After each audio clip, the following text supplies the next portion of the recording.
Buenos días a todos los que nos están acompañando. Buenos días, doctora. Buenos días. Somos del equipo de difusión y vamos a realizarle una entrevista en marco del 50 aniversario de la Facultad de Historia. Me gustaría iniciar con una pregunta muy sencilla, básica, pero muy importante.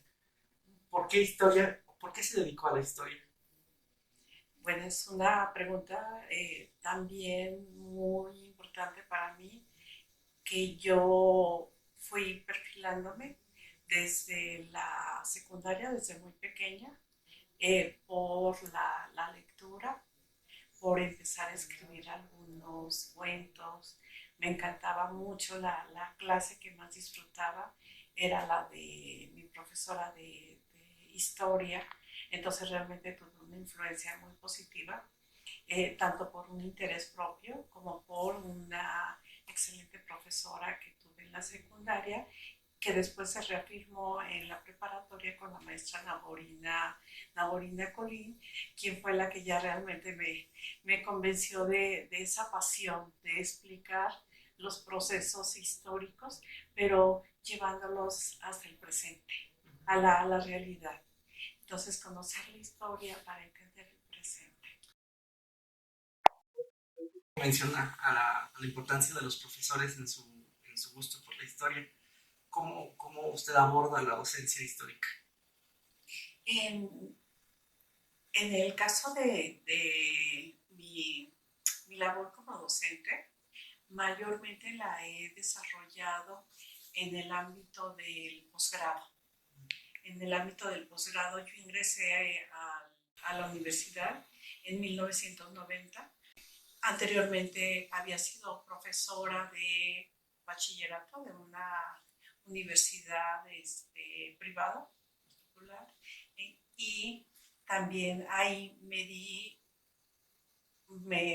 me convencí de que era muy importante para los estudiantes de todos los estratos sociales que conociesen la historia, ¿no? Que conociesen la diversidad cultural, que conociesen que existe un contextos muy amplios y que realmente tenemos todo el mundo y por conocer, por descubrir. Eh, en la Facultad de Historia yo inicié dando una optativa, Historia de Estados Unidos, y posteriormente he estado impartiendo de manera regular Historia de América Latina 2, porque mis líneas de investigación son siglos XIX y siglos XX, historia política, historia cultural, historia de las ideas y de las instituciones. Trato de abordar la historia a través de problematizarla, a través de y a través de una cuestión presente, ir dialécticamente hacia el pasado, ¿sí?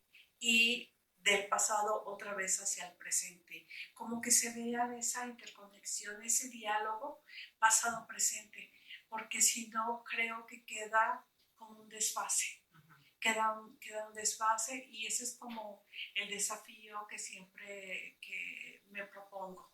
A veces lo puedo cumplir, a veces no. Como docente, ¿cuál ha sido su mayor, aparte de eso, su mayor reto y su mayor satisfacción?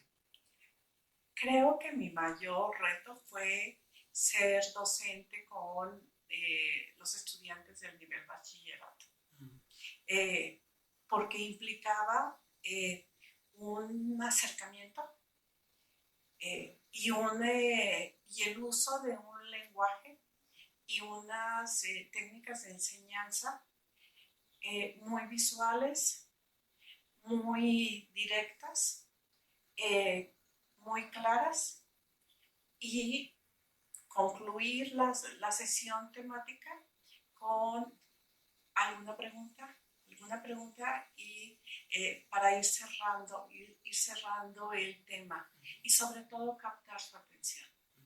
Ese fue como el gran desafío para mí, captar su atención. Entonces yo negociaba un poco con ellos, y a veces tocaba las clases de las 2 de la tarde, ya era un horario un poco soporífero y bueno, si te quieres sentar en el piso, siéntate. Si te quieres sentar arriba de la silla, está bien. Si te quieres, como tú quieras, está bien. Vamos a dialogar. Para mí el salón de clases es un espacio de diálogo y de aprendizaje. Usted es una de las investigadoras más reconocidas de la facultad y de la universidad. ¿Cómo ha sido ese proceso de ser investigadora? El proceso ha sido, eh, pues se lo puede decir de la forma más trillada, así como muy perseverante y disciplinada. Sí, perseverancia y disciplina.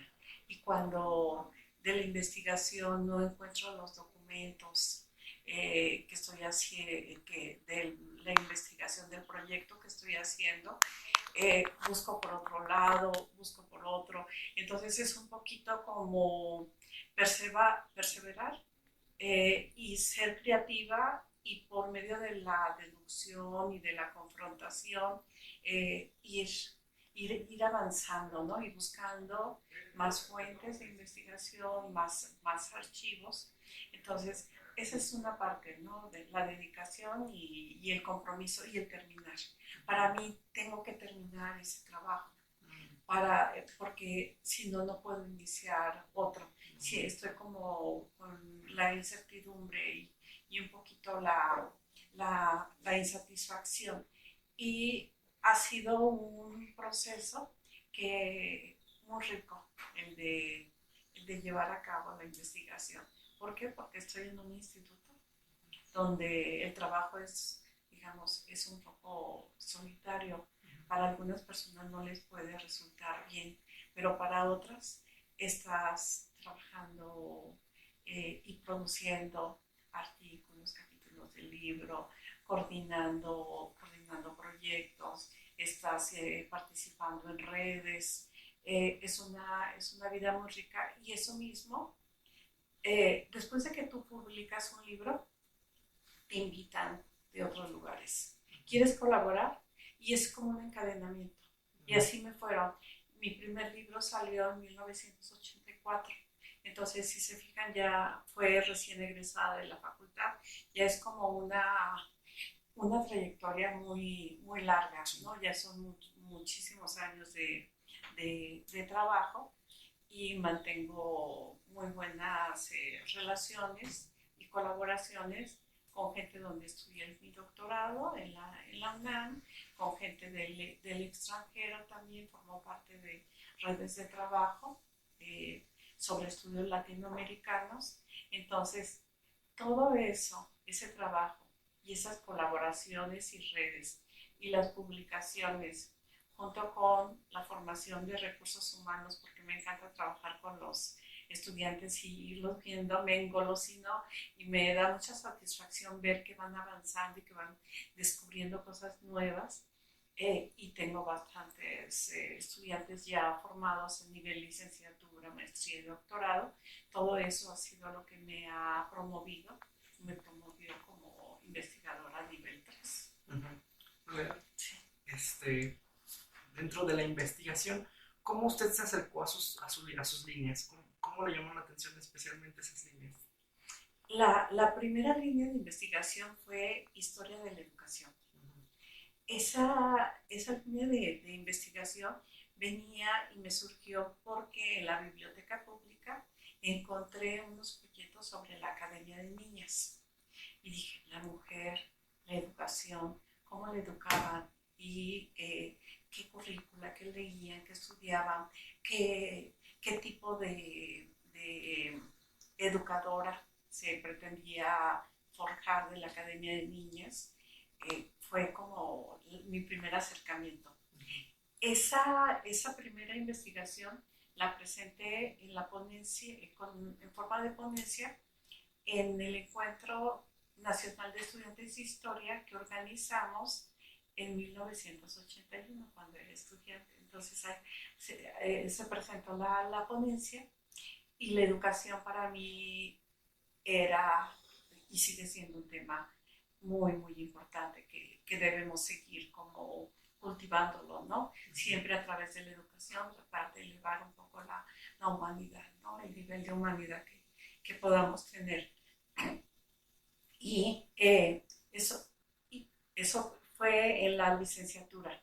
Me titulé con un trabajo sobre la educación en el suroeste de Michoacán, 1917-1940, se publicó en 1984, como les comentaba, y después la educación la seguí cultivando a través de un estudio comparativo, pero ya de dimensión latinoamericana, que fue los proyectos educativos en Cuba y Nicaragua antes y después de su proceso revolucionario. Entonces ahí me metí en complicaciones porque estaba en Inglaterra y cómo hacer un tema, ¿sí?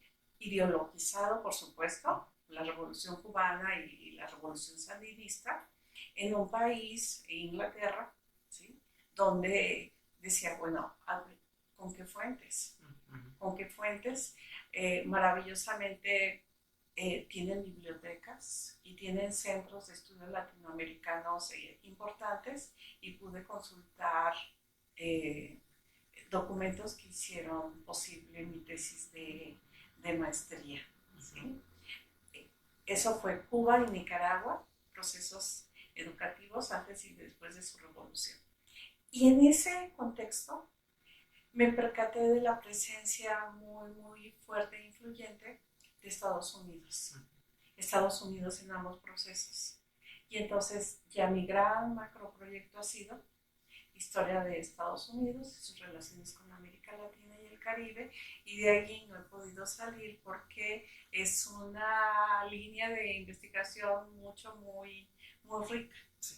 ¿Sí? Y de hecho voy regresando de Alemania, me invitaron como conferencista en el marco del bicentenario de la doctrina Monroe. Entonces ha sido es como una espiral, como una bola de nieve donde te va llevando tu mismo proceso, tus conexiones, tus redes, y eso es trabajo. Solamente yo no puedo decir que yo sea más que otra persona o más, simplemente ha sido como el trabajo, ¿no? El trabajo es el que ha estado respaldando mi trayectoria. Como alumna de la Facultad de Historia y ahora que es investigadora aquí en el instituto, ¿cómo cree que ha sido el proceso de crecimiento de la facultad, de sus profesores y de sus alumnos? Creo que ha crecido muchísimo. Yo estudié en la facultad en un periodo un poco turbulento. Fue un periodo de la toma de la facultad. Tomábamos clases en sedes alternas. En la Casa de la Cultura nos prestaban algunos lugares. Éramos sección pequeña. Mi generación fue del 78 a 1982 y ese fue como digamos, un momento crítico de la facultad. Después de la toma, ya se empezó a ver como un camino a una estabilidad, porque llegaron cuadros de exiliados de América Latina, sobre todo de Chile, y nos reforzaron muchísimo. El doctor Alejandro Bitker fue una eminencia. Él nos daba curso, personas que te marcan muy fuerte. El doctor Osvaldo Arias, otro chileno sociólogo. Teníamos colaboración porque el director, el doctor Ángel Gutiérrez, un latinoamericanista que estudió en Rusia. Él hizo posibles muchos vínculos de la Patricia Lulumba, que vinieran a darnos cursos los sábados o vespertinamente o en un periodo determinado, y tuvimos gente como Ricardo Martínez Lassi y Francis Chasen, gente que se desplazaba de México, de la Ciudad de México, y nos venía a dar cursos. Andrea Sánchez Quintanar. Entonces conocimos un mundo de gente con perfiles muy, muy diferentes y que llenaron a la facultad de mucha vida. Y allí empezó un crecimiento de la facultad con nexos con diferentes facultades de historia y fue creciendo. Posteriormente, pues ya se hizo facultad, de escuela pasó a facultad y creo que ha crecido muchísimo con los programas de maestría y ha diversificado las formas de titulación, ha estado como muy, digamos, ha sido como un crecimiento quizá con altibajos, pero muy positivo, muy positivo con la infraestructura, la biblioteca, el personal. Creo que es una de las mejores facultades de historia del país, o al menos de la región centro-occidente, para no vernos. Sí. En el presente y en el futuro inmediato, ¿cómo usted percibe el estudio del latinoamericanismo en los estudiantes y en los egresados? Me parece que ha sido un poco descuidada esa parte. Me parece que es algo que se requeriría porque finalmente como parte de América Latina, México requiere mirar ahora más hacia el sur, ¿sí? Porque grandes ideólogos han señalado que México ha estado siempre a espaldas de América Latina y conocer más y tratar como de, no de una integración, porque somos países muy diversos. Llamamos América Latina, pero no es una unidad, es una diversidad. En cada país, en cada región, tienen su propia impronta, su propia coyuntura política, histórica, pero geográficamente compartimos un espacio y pues el pasado colonial español nos une. Considero que sí se deberían de impulsar los estudios latinoamericanos.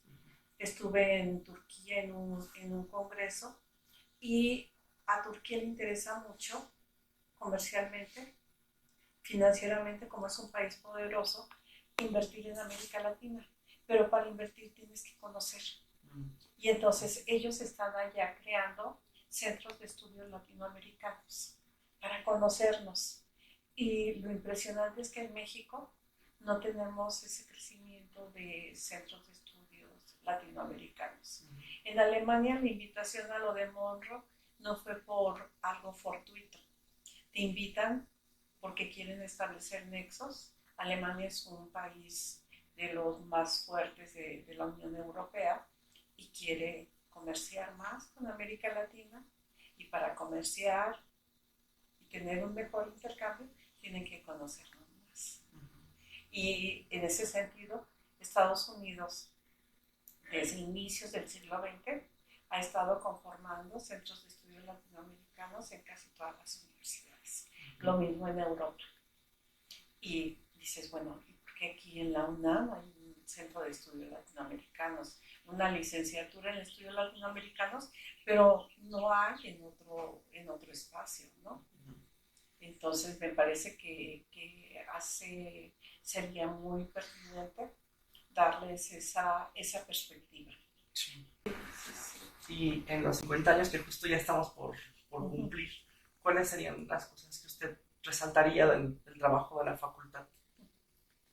Yo resaltaría el trabajo que ha tenido en colaboración con dependencias gubernamentales, con la Cámara de Diputados, con la SEP, y que profesores y la propia facultad ha participado en la labor de la difusión y de las actividades de extensión universitaria de una forma muy positiva, dando a conocer y participando, por ejemplo, en proyectos editoriales como el de las monografías de los diferentes municipios de Michoacán, dando cursos de historia viva que eran fabulosos. Bueno, no sé ahora si los tengan, pero eso marcaba como una vinculación muy fuerte y un sentido social de la facultad hacia la comunidad. Eso me parece que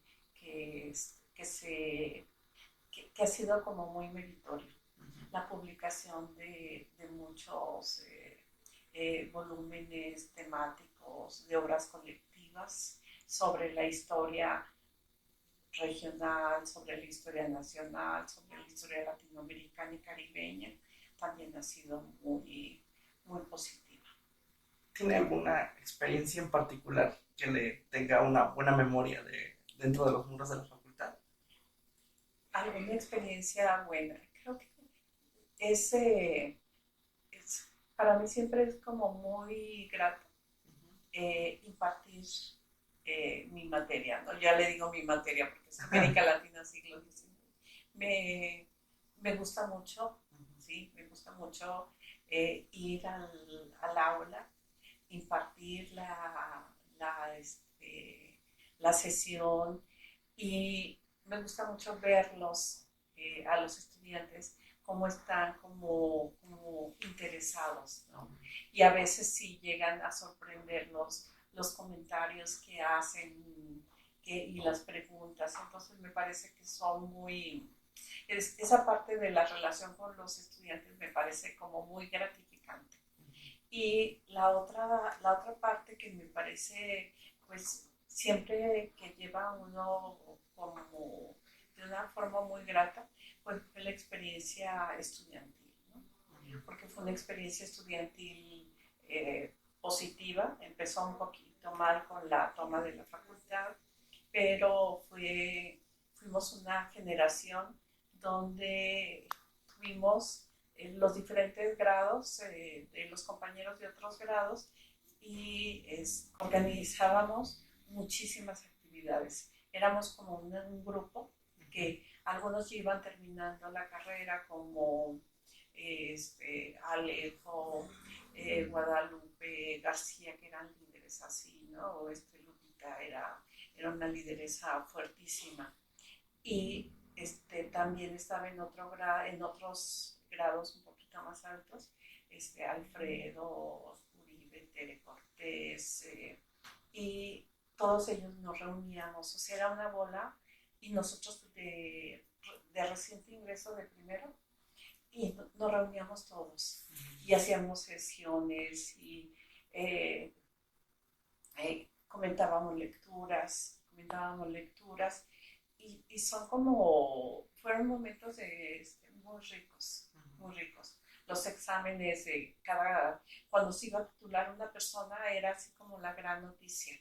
Se va a titular a alguien, porque eran muy, muy poquitos los que se titulaban, y todos íbamos en el auditorio a estar ahí presentes para ver, ¿no? Porque eran casi debates fuertísimos, muy acalorados, cada examen recepcional. Entonces, esa es una parte como que todavía la recuerdo yo bastante, bastante bien. Ya para finalizar, como justamente en este enriquecimiento, como egresada, como profesora, ¿qué comentarios tiene para el 50 aniversario? Hoy pues es increíble que ya hayan pasado 50 años. Realmente felicito mucho a la planta académica, porque es una planta interdisciplinaria, porque es una planta docente ya muy, muy comprometida. Ya la mayoría tiene bastante antigüedad, son más o menos veteranos como yo, muchos, y pues les deseo lo mejor, ¿no? Muchas felicidades en su 50 aniversario. Pues nada más nos queda agradecerle, No, pues doctora, no por su para tiempo. nada. Igualmente. Le hicieron muy, muy amena la entrevista. Muchísimas gracias, doctora. Y Sí. muchísimas gracias también a quien nos Muchas gracias.